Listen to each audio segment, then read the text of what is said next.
बंधुओं, मिर्ज़ा गालिब का एक शेर है कि हज़ारों ख्वाहिशें ऐसी कि हर ख्वाहिश पे दम निकले, बहुत निकले मेरे अरमान लेकिन फिर भी कम निकले। तो यही याद रखिए कि जो भी मकर राशि के लोग हैं उनकी इतनी हज़ारों ख्वाहिश थी कि हर ख्वाहिश पे पूरा दम निकल गया है और 2023 जो है उनके लिए दुख का महासागर साबित हुआ है। उनके जितने भी अरमान थे, जितने भी ख्वाहिशें थीं, सब धूल धूर्षित हो गई हैं। और याद रखिए, उनके जीवन का जो सबसे कठिन समय था वह 2023 ही था। लेकिन अब कोई डरने की बात नहीं है। जिस समय ने आपको रोड पे लाके खड़ा कर दिया है वही समय याद रखिए आपको बुलंदियों पर भी पहुंचाएगा। तो वो सब कैसे होगा, आप वीडियो देखते रहिए। तो अपनी बात शुरू करते हुए मैं आपको बता दूं कि देखिए, आदमी बुलंदियों पर कब पहुंचता है। देखिए, समय से ज़्यादा बलवान कोई भी नहीं होता, इसीलिए कहा जाता है कि पुरुष बली नहीं होता है, समय होत बलवान। और याद रखिए, इस समय वही पोजीशन आप पर आ गई है। उतरती हुई 7.5 तो है ही, लेकिन एक चीज़ यहाँ पर याद रखिए कि शनिदेव जो हैं, शनिदेव इस समय कुल मिलाकर के आपके शतभिषा नक्षत्र में चल रहे हैं और लगभग 8 डिग्री के आसपास हैं। और जैसे ही ये 10 डिग्री के आसपास आएंगे, याद रखिएगा इनकी युवावस्था चालू हो जाएगी और यह आपके जीवन को बुलंदियों पर पहुंचाएंगे। क्योंकि 10 डिग्री के जब शनिदेव हो जाएंगे तो वह अपनी जवानी की अवस्था में आ जाएंगे। और याद रखिए, कोई भी ग्रह सबसे ज़्यादा प्रतिफल आपको जवानी की अवस्था पे ही देगा। यहाँ पर एक बात जरूर नोट कर लीजिएगा कि शनिदेव जो हैं वो 6 अप्रैल 2024 तक आपके शतभिषा नक्षत्र में हैं। उसके बाद जाकर वो पूर्वा भाद्रपद नक्षत्र में चले जाएंगे, जो कि बृहस्पति देव का नक्षत्र है। तो बृहस्पति देव मकर लग्न या मकर राशि के लिए उतने योग कारक ग्रह नहीं कहलाए गए हैं। तो मेरे कहने का तात्पर्य है कि जो कुछ भी आपको करना है और जो कुछ भी आपको सफलता मिलनी है वो शुरुआत के 4 महीनों में ही आपको सफलता मिल जाएगी। जो शुरू के 3-4 महीने हैं, याद रखिएगा, ये महीने आपके पूरे जीवन को बदल देंगे।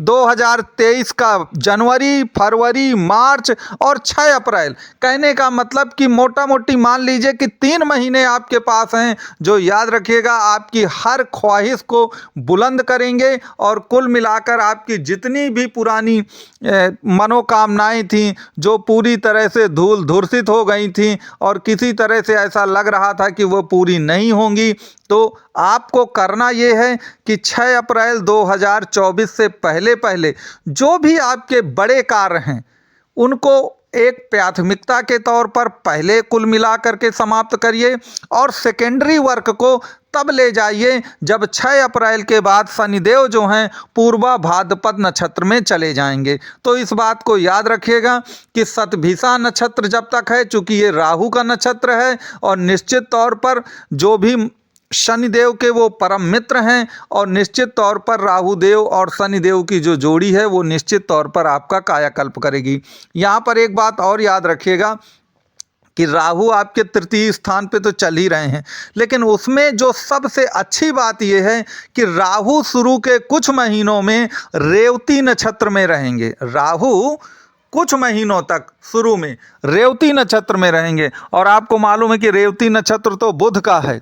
और बुध जो होते हैं कुल मिला के याद, अब बुध देव जो हैं एक तो राहु के परम मित्रों में हैं, राहु के परम मित्रों में हैं और मकर लग्न या मकर राशि की कुंडलियों में जो बुध महाराज हैं वह आपके भाग्येश भी हैं। भाग्य का स्वामी जो है वो बुध महाराज ही होते हैं। तो राहु आपके रेवती नक्षत्र अर्थात बुध के नक्षत्रों में ही गोचर कर रहे हैं आपके तृतीय भाव में। एक तो राहु का तृतीय स्थान पे होना अति उत्तम है, उस पर वो रेवती नक्षत्र में होना तो उसके तो कहने ही क्या हैं। तो शुरू के जो महीने हैं आपके, याद रखिए, वही आपके जीवन में 4 चांद लगाएंगे और वही आपको कुल मिलाकर के जीवन की सभी बुलंदियों की ओर ले जाएंगे। तो शुरू के जो 3-4 महीने हैं इनका आप 100% कुल मिलाकर उपयोग करिए। क्योंकि ये भी याद रखिएगा कि राहु देव तो मार्च अप्रैल के बाद भी आपको अच्छा फल देते रहेंगे। चूँकि उसके बाद क्या होता है कि राहु देव, चूँकि आप जानते हैं कि बकरी चलते हैं, तो अभी वो लगभग 27.5 डिग्री के आसपास हैं और जब वो अपनी युवावस्था में आएंगे तो लगभग 22 डिग्री के हो जाएंगे। तो लगभग मार्च अप्रैल में वो 22 डिग्री के आएंगे, तो उसके बाद भी वो तृतीय स्थान में आपको बहुत अच्छा प्रतिफल देते रहेंगे। लेकिन शनि के बारे में ये चीज़ें उतनी सही नहीं बैठेंगी। तो शनि का अगर आपको प्रतिफल अच्छा चाहिए तो शनि के अच्छे प्रतिफल के लिए जो भी आपकी कोशिशें होंगी वह मार्च 2024 तक तो बहुत ही इसका मतलब ये नहीं है कि मार्च 2024 के बाद 6 अप्रैल के बाद शनिदेव अच्छा प्रतिफल नहीं देंगे। उतरती हुई 7.5 में वो निश्चित तौर पर अच्छा ही प्रतिफल देंगे। लेकिन अगर आप, मैं समझाने की दृष्टि से आपको बताऊं तो मान लीजिए एक उदाहरण के लिए केवल कि शनिदेव को आपको मान लीजिए 1 लाख रुपया देना है, तो शनिदेव क्या करेंगे कि फिर उनका प्रतिफल 15 से 20% घट जाएगा, वो 80,000 ही देंगे। कहने का तात्पर्य यह है कि वो रहेंगे पॉजिटिव ही, निगेटिव नहीं होंगे।